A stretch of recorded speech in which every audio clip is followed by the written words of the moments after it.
We asked Baker if Cinderella Dreams Come True is an overrated card or among the most powerful new cards in the new set. Yeah, I think this is the best legendary in the set. Just for what it unlocks. In the past, obviously we had things like How Far I'll Go. So like they had the ability to go Tipo and ramp into your 4 ink, to go how far I'll go to ramp into your 6 ink. Most players would prefer to go 2 into Tala and then have Tala sing How Far I'll Go on the following turn. Just worked a little better with helping them keep something on the board, and was a perfectly reasonable curve for them to take. But we lost that with How Far I'll Go being gone. The only way you could do it is if you double ramp like Sail on 2 and then or Tipo and then Sail or Tipo on 4. But then that's quite an underwhelming turn 4 in itself. And don't get me wrong, just putting down a Cinderella on turn 4 turn 3 if you ramped, can also be underwhelming.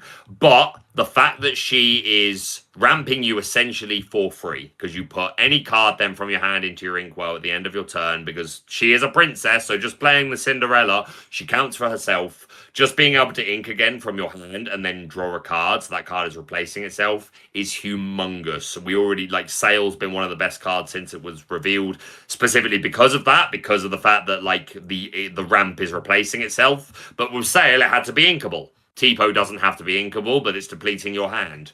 We just got the handshake where the two problems went away now. Cinderella is depleting your hand, yes, but you leave a body on the board that can then sing Thunderbolt or Malicious, Mean and Scary, or just Quest when it's most appropriate. Like, it's always better to have a body on board than to not have one.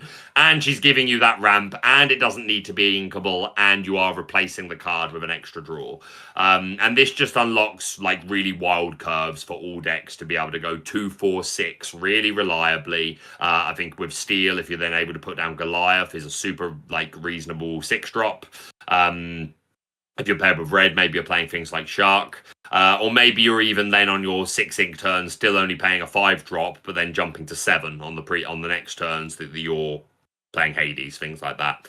If you can, do turn 3 Cindy into turn 4 Cindy, into turn 5 I have 9 ink. Great, because then you can immediately hard summon the Prince Philip.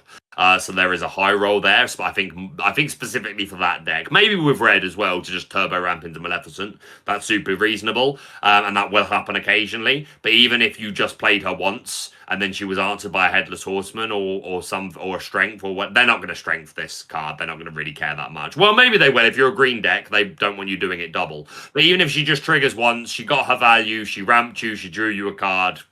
GG. Well, happy with that.